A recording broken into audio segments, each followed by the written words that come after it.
सत साई परमात्मा की प्यारी आत्मा सभी को सत साई। देखिए कल हमने जो वीडियो डाली थी वो डाली थी परमात्मा के प्रकट यानी कि अवतरण दिवस की। देखिए तो इस अवतरण दिवस पर आपको हमने जो सतलोक आश्रम शामली की सारी वीडियो दिखाई है, लेकिन भीड़ ज्यादा हो जाने की वजह से और गर्मी ज्यादा हो जाने की वजह से हम पूरी वीडियो नहीं दिखा पाए और ना ही आपको अपनी रिकॉर्डिंग पूरी दिखा पाए। क्यों कि इतनी भीड़ थी, इतनी ज्यादा भीड़ थी, वहां की बहुत ज्यादा भीड़ थी। तो व्यवस्था सारी बहुत अच्छी थी।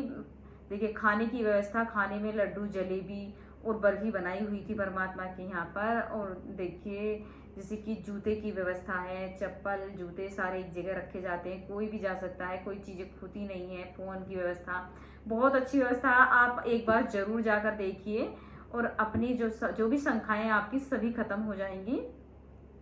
सतगुरु रामपाल जी महाराज बहुत अच्छा काम कर रहे हैं, समाज सुधार का भी काम कर रहे हैं।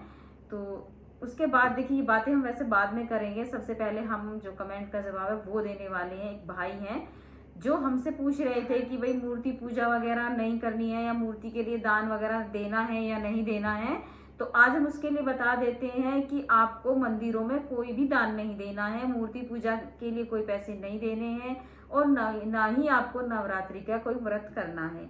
ये सारी चीजें आपको नहीं करनी है। इसकी वजह है कि आप जो कर रहे हैं ये हमारे शास्त्रों के विरुद्ध है, जो हमारे शास्त्रों में नहीं है। आपने अपने शास्त्रों को खोलना है और देखना है कि हमारे शास्त्र कह क्या रहे हैं। तो आपको संत रामपाल जी महाराज जी का सत्संग सुनना है जो कि 7:30 बजे साधना टीवी पर आता है। उससे आपकी शंका का समाधान हो जाएगा। अगर आप नाम अभी नहीं लिया है तो 1 या 2 महीने या 10 दिन, जितनी जल्दी आपको ज्ञान हो जाए उतनी जल्दी आप ज्ञान अर्जित कीजिए और उसके बाद आप नाम दीक्षा लीजिए। जिन्हें आप मंदिरों में ढूंढ रहे हैं वो मंदिरों में नहीं है, उनका आपको मंत्र दिए जाएंगे और वो मंत्र ही आपकी जो कर्जा वगैरह आप बता रहे थे कि भाई मेरे पर कर्जा हो गया है, तो वो कर्जा आपका धीरे धीरे खत्म होता चला जाएगा और आपको पता भी नहीं चलेगा। लेकिन ये होंगे तब आप दीक्षा ले लेंगे और जो मंत्र आपको मिले हैं उन्हीं से होंगे। अब देखिए मंत्र सोच रहे होंगे कि वो मंत्र हैं कैसे।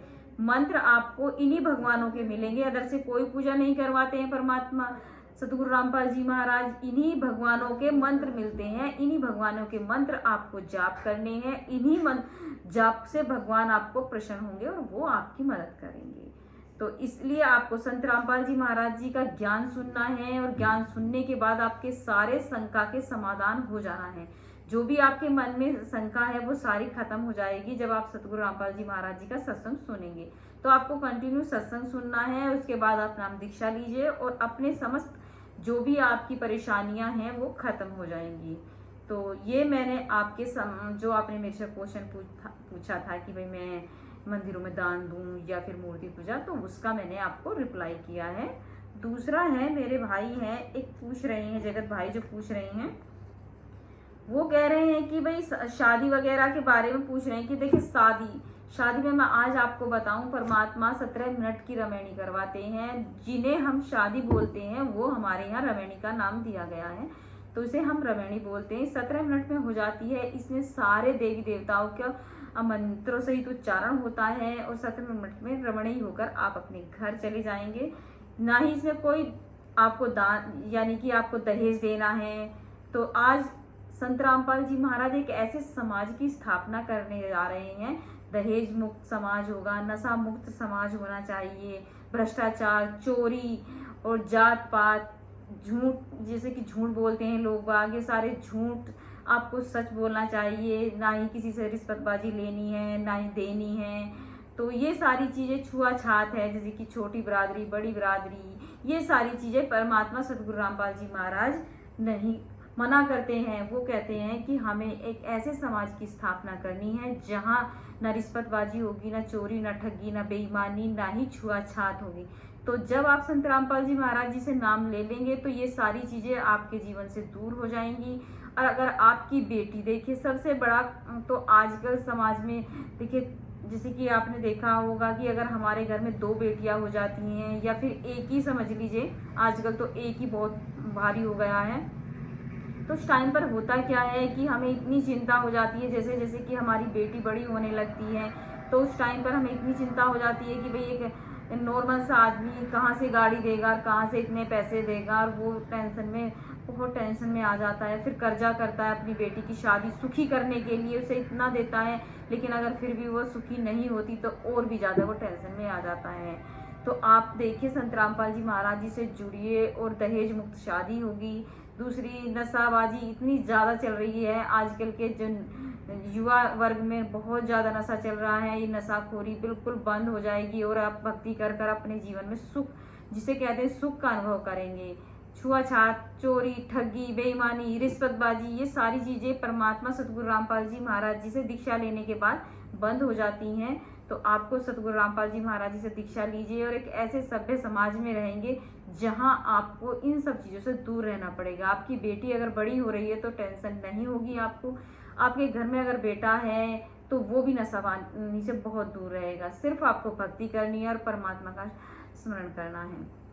तो ये सारी चीज़ें करते हुए आप सुखी हो जाएंगे। तो ये तो हुआ उनका जो कह रहे हैं मेरे भाई की सतगुरु रामपाल जी महाराज जी दहेज मुक्त शादी कर रहे हैं, बहुत अच्छा काम कर रहे हैं। बिल्कुल वो बहुत अच्छा काम कर रहे हैं। दहेज मुक्त के साथ साथ वो नशाखोरी, बेईमानी, चोरी, ठगी, रिश्वतबाजी सब कुछ खत्म कर रहे हैं। जो परमात्मा से नाम ले लेते हैं सतगुरु रामपाल जी महाराज को ही हम परमात्मा बोलते हैं, उनके जो भगत हैं वो सारी चीज़ें नहीं करते हैं। तो ये हो गया है मेरे उन भाई का सवाल जो शादी के बारे में बोल रहे थे। एक मेरे भाई हैं जो बोल रहे हैं, वो कह रहे हैं कि भाई जैसे कि चूड़ी वगैरह पहनना है, बिंदी वगैरह लगानी है या नहीं लगानी है। तो देखिए मैं बता दूं आपको कि परमात्मा से जब दीक्षा लेंगे आप, तो आप अगर जैसे कि लेडीजों में मांग भरना है, बिंदी लगानी है, चूड़ी पहननी है, तो देखिए चूड़ी के लिए बता देती हूँ कि चूड़ी आप 2 से 4 पहन सकते हैं।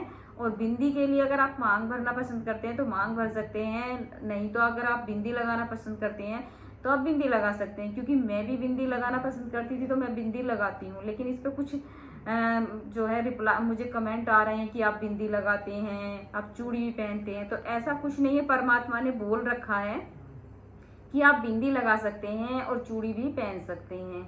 बाकी जैसे कि हम लिपस्टिक लगाने के लिए मना है, लेकिन अगर आप कहीं सर्विस पे हैं तो वहाँ अगर मजबूरी है तो आप लगा सकते हैं। ऐसा कुछ नहीं है कि परमात्मा की कुछ चीज़ें ऐसी हैं कि जिसे हम दिल से नहीं करते हैं और हम मजबूरी में करना पड़ता है, तो इन चीज़ों के लिए परमात्मा की छूट है। आप सबसे पहले ज्ञान सुनिए और परमात्मा से जो है दीक्षा लीजिए। आप दीक्षा लेंगे तो आपको सब कुछ पता चल जाएगा। एक फॉर्म मिलता है, उस फॉर्म में आपको सब कुछ नियम दिए हुए हैं, उन्हें अच्छी तरीके से पढ़िए और उन्हें आप उनके हिसाब से ही अपनी भक्ति करिए। मंदिरों में कहीं भगवान नहीं है, भगवान तो आपके पास ही हैं। अगर आप खोजते हैं तो आपके पास ही मिलेंगे। और उनके भगवानों के अगर मंत्र मिल जाते हैं तो वो आपके जाप से ही आपको फ़ायदा देंगे। तो ये मैं आपको आज के रिप्लाई देने के लिए आज वीडियो बनाई थी। बाकी कमेंट बहुत ज़्यादा है, मैं सारे कमेंट तो आज नहीं दे पाऊँगी, जितने भी हैं उतने कोशिश करूँगी कि मैं देने की जितने आपको दे सकूँ। तो ये तीसरे एक मेरे भाई हैं कह रहे थे कि भाई नाम दीक्षा लें तो लें कहाँ से।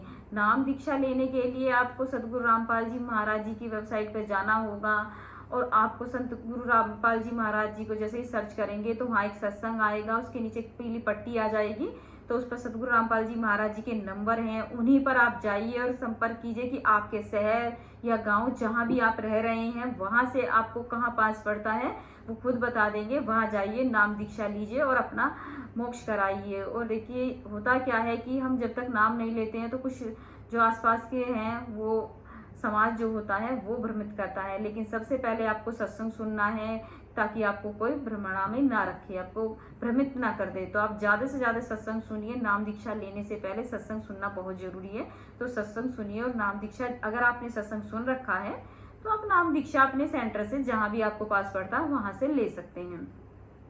बाकी परमात्मा सतगुरु रामपाल जी महाराज जी का जो मिशन है वो एक अच्छे समाज का है कि आप अच्छे समाज बनाने का है कि दहेज मुक्त, नशा मुक्त समाज, चोरी, रिश्वतबाजी ये सारी चीज़ें नहीं होनी चाहिए। जब इस तरीके का समाज हो जाएगा तो हम तो सुखी वैसे ही हो जाएंगे। नहीं तो आजकल तो रिश्वतबाजी इतनी चल रही है कि पूछिए मत, अगर आज हमारे बच्चों को कहीं नौकरियों की जरूरत पड़ती है तो सबसे पहले रिश्वत मांगी जाती है, या फिर आप कॉलेजों में एडमिशन हो रहे हैं तो वहां तक रिश्वत चलती है।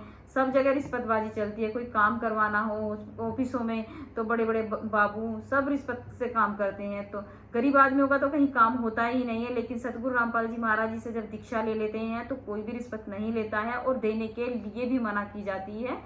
तो परमात्मा ने इतना अनमोल ज्ञान बता रखा है, आप उसे ग्रहण कीजिए और अपना मोक्ष कराइए। सबसे बड़ी बात है कि मोक्ष कराना। मानव जीवन का उद्देश्य हमें पता होना चाहिए कि हम करने क्या आए हैं और कर क्या रहे हैं। ये जो हम करते हैं चोरी, ठगी, बेईमानी, ये सारी चीजें हमारे बुरे कर्मों में काउंट हो जाती हैं और उस टाइम पर हमें दुख स्टार्ट हो जाते हैं और फिर बोलते हैं कि भाई हमने किया क्या है। तो जब आप परमात्मा से दीक्षा ले लेंगे सारी चीज छूट जाएंगी और आप अच्छे समाज की स्थापना कर रहे होंगे। उस टाइम पर हम जैसे कि हमने परमात्मा जी से दीक्षा ली है, तो ऐसे ही हजारों करोड़ों व्यक्तियों ने परमात्मा जी से दीक्षा ली है। तो वो लोग ना तो दारू पीते हैं, ना रिश्वत लेते हैं और ना ही छूत छात की कोई ऐसी वो है कि भाई हम कोई भी छोटी बिरादरी है, बड़ी बिरादरी है, परमात्मा से जिसने दीक्षा ली है वो सब एक समान हो जाते हैं। तो आप भी दीक्षा लीजिए और परमात्मा का ज्यादा से ज्यादा स्मरण कीजिए और अपना मोक्ष कराइए। सबसे पहला मानव जीवन का उद्देश्य मोक्ष कराना होता है। ये मानव जीवन बार बार नहीं मिलता, एक बार मिलता है, और वो भी देखिए मेरे भाइयों, वो मोक्ष के लिए ही मिलता है। सबसे पहला हमारा काम मोक्ष कराना है। जब हमारा मोक्ष की तैयारी हो ही जाएगी और हम सुधर जाएंगे तो फिर हमें कोई दुख ही नहीं होगा। तो हमारा उद्देश्य सिर्फ परमात्मा के ज्ञान को ज्यादा से ज्यादा बढ़ाना है। हमारा उद्देश्य सिर्फ यही है कि सभ्य समाज को परमात्मा के शरण में लाना। क्योंकि बहुत लोग ऐसे हैं, बहुत जगत भाई ऐसे हैं जो बहुत दुखी हो रहे हैं। कोई अपने बच्चों से परेशान है, कोई बीवी से परेशान है, कोई दारूबाज, मतलब सब परेशान ही परेशान है। तो ऐसी परेशानी का हल ढूंढने के लिए क्या करें? तो सतगुरु रामपाल जी महाराज जी से दीक्षा लीजिए और अपना मोक्ष कराइए आप। तो आज तक मैं यही बताऊंगी। जो भी आपके कोई कमेंट होंगे तो वो अगली वीडियो में हम रिप्लाई जरूर करेंगे। और ज़्यादा से ज़्यादा सत्संग सुनना बहुत बहुत ज़रूरी है। और जल्द से जल्द मानव जीवन का उद्देश्य मोक्ष कराना है तो नाम लीजिए, दीक्षा लीजिए और अपना मोक्ष कराइए। और अगर मेरे से कोई गलती हो गई हो भगत भाई तो मुझे माफ़ करना। ये वीडियो सिर्फ और सिर्फ एक अच्छे समाज के लिए, ताकि परमात्मा से दीक्षा ले मेरे बहन भाई जो परेशान हैं, जो दुखी हैं, जिनके बहन बेटियां परेशान हो गई हैं कि भाई दारू पी रहे हैं उनके घर वाले, या वो दहेज के लिए परेशान है, वो जल्दी से जल्दी परमात्मा से जुड़िए और अपने जो भी कष्ट है उनका निवारण करवा लीजिए। सतगुरु रामपाल जी महाराज एक अच्छे सभ्य समाज का निर्माण कर रहे हैं। तो मेरा उद्देश्य सिर्फ सतगुरु रामपाल जी महाराज जी के ही ज्ञान को आगे ले जाना है, ताकि आप उनका ज्ञान सुने और उनकी दीक्षा लें। तो आज तक वीडियो में इतना ही। सत